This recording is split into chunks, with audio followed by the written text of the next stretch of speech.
Hello all, Havoc here. Let's get ready to play some Space Engineers. Okay, so today's episode we're going to start out with going over, well, yes, I finally did it. I got the file integrity check done and got my UI swapped back to the vanilla UI. So let's go in here. So it looks like this, and let's go options, game, UI opacity, ghostly. Okay, so let's put that back. Yeah, let's put that to like right, I don't know, there. Sure. Okay. Come back here. Back. Okay, it works here, but it doesn't work out here, so that kind of sucks. Alright. That's cool. As long as this one here is so we can see through it, I'm okay with that. Alright, so first and foremost, I want to say thank you to every single one of you who made comment and with all the congratulations and well wishes and all that fantastic stuff, all the supportive comments in the last couple episodes. I really do appreciate that, guys. It really is awesome. Second of all, it's pretty much unanimous across the board. Move the railgun back. So we're gonna take care of that. Get out of the way. So we're gonna go inside, and also Wiley and Matthew Ritchie pointed out the fact that I had a grinder laying around. And that's just no bueno. It's just not good because we'll forget about it, and then we'll go fly around, and it'll just destroy stuff. Just not good times. So yeah, all right. So let's see, where are we at? Let's throw this back in here, and that's definitely not pointing the right way. And was close. There we go.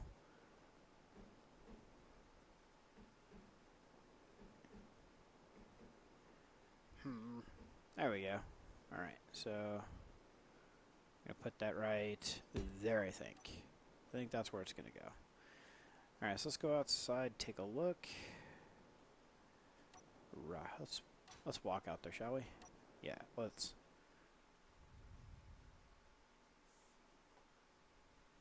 Ta-da! And we fall to our doom. Actually, we need to come forward one more, I think, right? No. Yeah, because it was out here. We want it to be right there. And then you guys were also saying to put these back in here.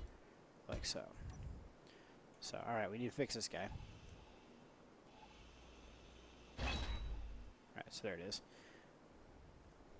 We almost had a fatal grinding accident like the other day. Or yesterday.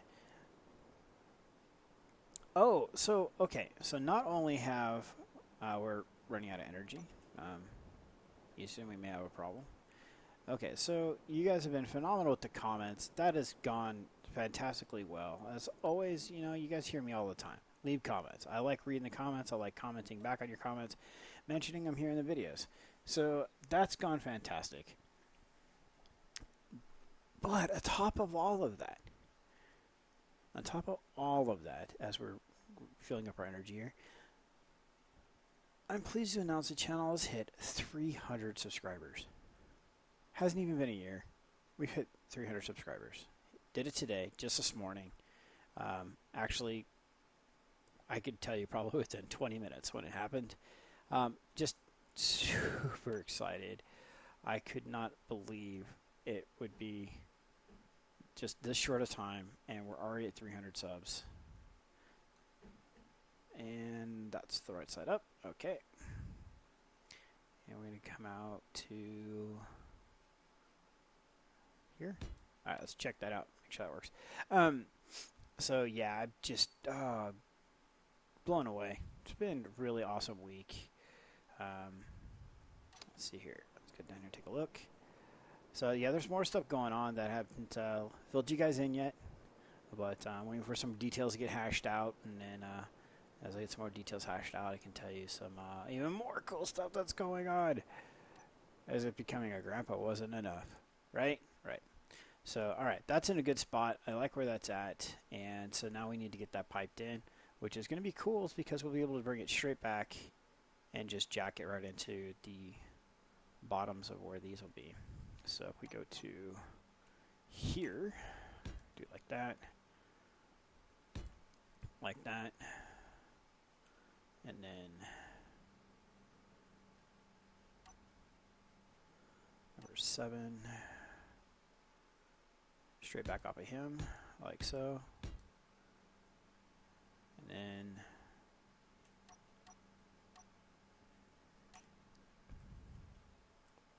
like so. Alright, so let's go here, let's go here. So it's something similar to this. This will get, you know, the basics going. You know, the Kestrel went through several iterations of, you know, we modified the lower deck of the Kestrel I don't know how many times. So we're going to end up doing the same thing here. So info, let's drop these down to ludicrous speed numbers. That's better. So we need to, I think we're going to come to the wall over, around, and down. I think that's a little bit better of a process. So we have our refineries here. I still feel 2 is adequate. I don't think we need 4. So then it comes down to how many assemblers we're going to need.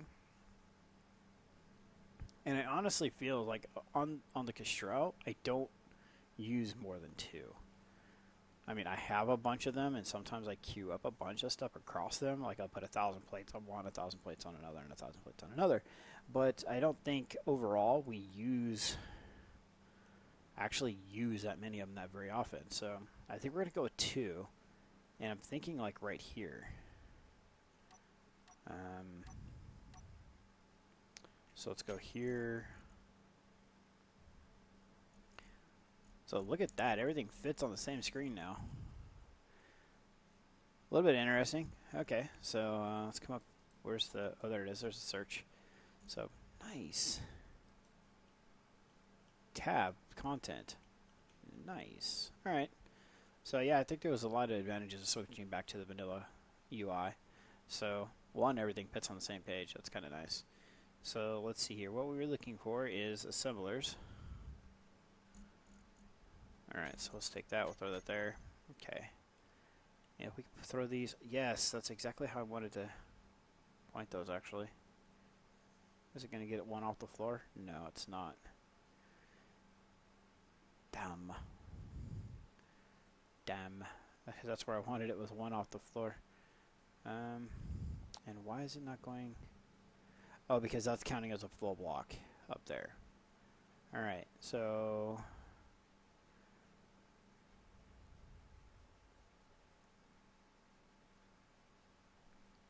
Then we can do this.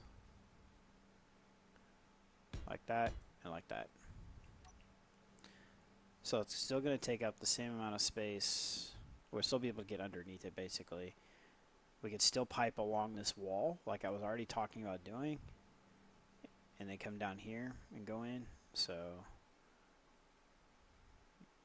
actually that's connected. That's connected. We can literally come out of here.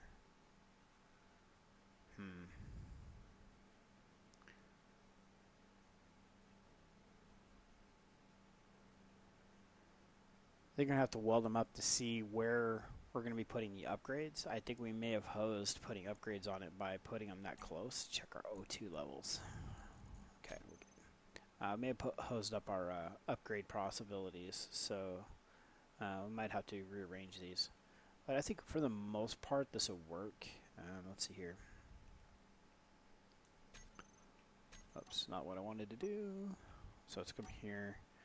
Let's do, actually let's go here, do a 90 off of this. Like so.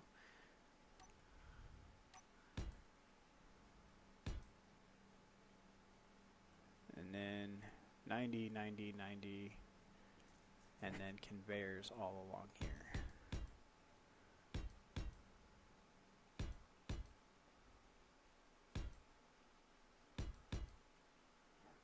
To there.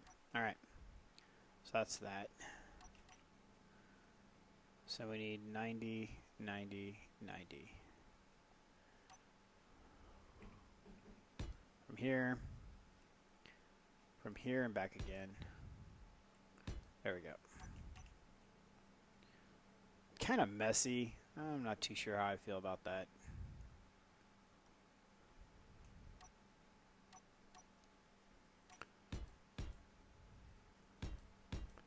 Let's see here. Here.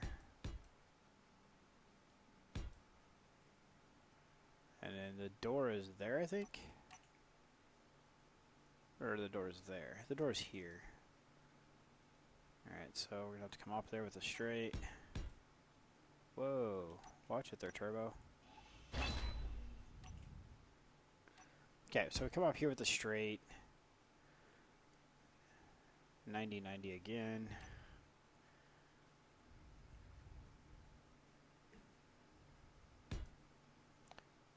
From there to there. Alright, so that in theory is all of our bottom network. So left side and right side are piped together. Ugh. My dampeners off? Yeah, they were. Ooh, that could have been bad. So then we, in theory, we can bring this pipe up over across and connect it to here as well, which we're going to do. I like the ability to have multiple points of failover because, yeah, I'm not the greatest driver. A space driver. Real life's another story. And this will give us multiple points of connection to the same system. So if something happens, we disconnect something somewhere, then we have some redundancy. So I figured I'd find the right word eventually. Alright, so that goes there. We have to connect this side up. So we went straight back to this corner. Okay, so do the same thing here.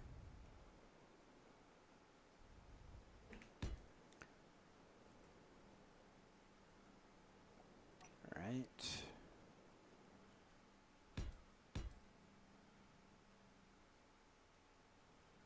And back to the 90.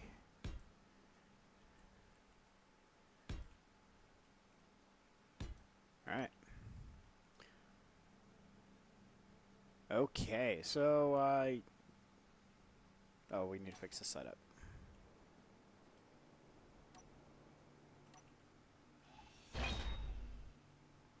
Alright, so we'll take this back to the wall so it can stay tight to the wall. I really like being able to do that.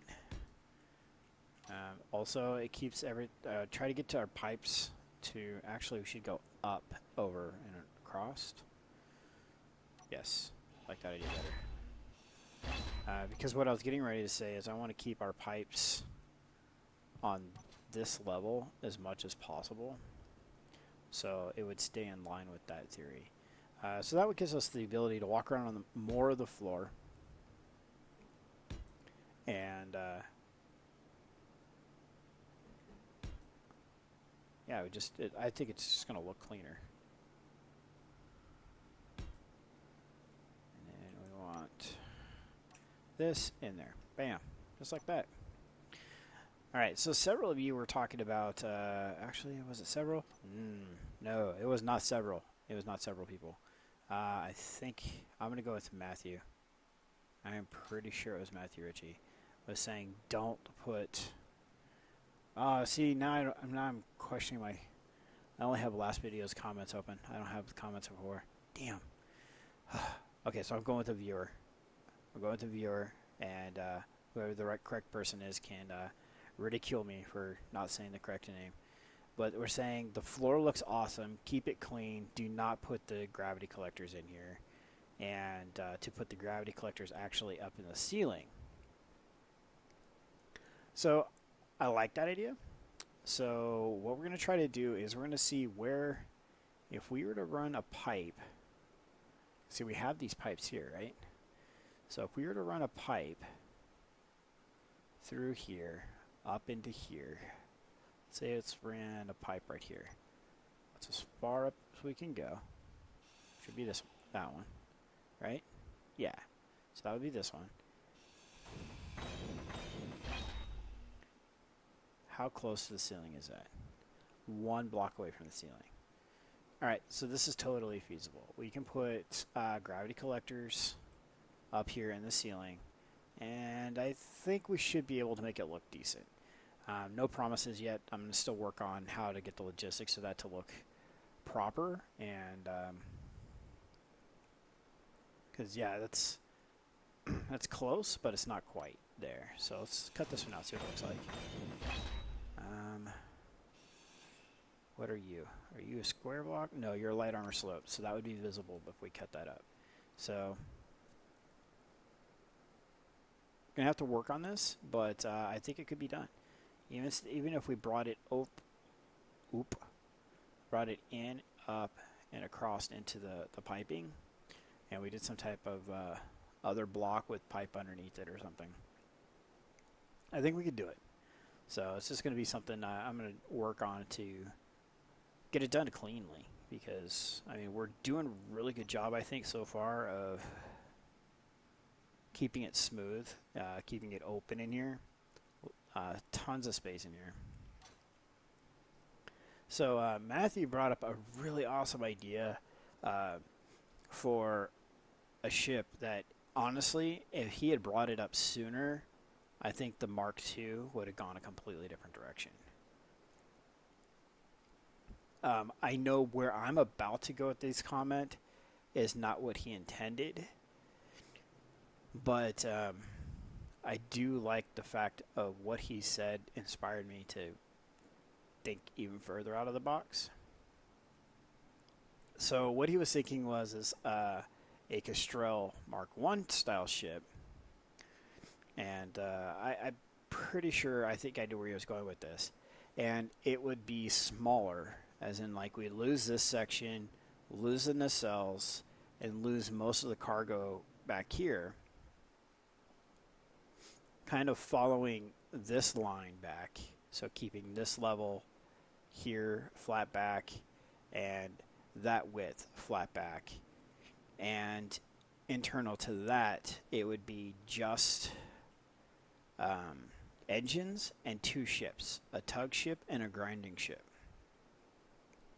So what that would cause is we'd have more of a cruiser attack ship, because it would be so streamlined, so small, so lightweight, and all these engines on it, that this thing would just rocket through. And then with this firepower that she has underneath, would be able to take out all the ships that we come across, and then we'd have all the onboard salvage equipment docked in the back. So we would quickly go out, attack red ships flying by, unload a tug to stop it from going adrift, grind it up, bring it back, dock up with this, and then jump back to the Mark II. Really like where that idea. I believe that was your overall concept. But as you were talking about that, you had referenced something along the lines of the Enterprise D. So I was thinking how the Enterprise has a saucer section that disconnects, and how it leaves different portions of the ship behind. I was thinking, how cool would that be if we used the Mark I as an example, where right about here we had a series of like 4 to 6 merge blocks that disconnected, and this whole front section came off, and we could leave that somewhere as more of a command station with O2 on board, medical support, and all those systems. And then this would now remain open in this newer section. This newer section would now be literally a fly-through station, and each one of these nacelles would become separate ships, kind of like how we had planned on going with before, but larger. Like literally half this whole portion of the ship would disconnect and would reveal more open space internal to the cargo bay. This top section would open up vertically, and the bottom section below would open up the other direction, revealing a bunch of grinders. So when we did find a ship, we could literally back this thing in and just devour it. If we were working on a ship, they could literally fly straight through, go through a ring welder, and go out the back door. I just really thought having a, for lack of a better term, a transformer ship that could like decouple from itself and then morph back into its silhouette Corvette style shape would be pretty awesome. Metric a ton of work, but you know, anything worth doing is worth doing right. So that's kind of where your idea sent my mind to going. So that's kind of why I like you guys is bringing up comments, even like how he was saying in his. He's like, you know, I know this is kind of late in the process, but what do you think about this? I loved your idea, and that's the kind of stuff that just sends the wheels a turning. So let's get some steel plates on there. Why? Because I have them in my inventory. So yeah, this is where we're at with today's episode. We're gonna go ahead and wrap it up here. Still kind of dragging from the long week. Tomorrow's Friday. I could have some more news coming up in the next couple days. I could be relocating for work. No promises there. But if that happens, then yeah, we're talking pretty substantial stuff going on in life. So, but yeah, more to come on that. More videos will be coming. I've got the weekend to go, and looking forward to a lot of downtime to play some video games, and that's definitely on the horizon. So stay tuned. More fun stuff to come. So this is Havoc. Have fun and keep gaming.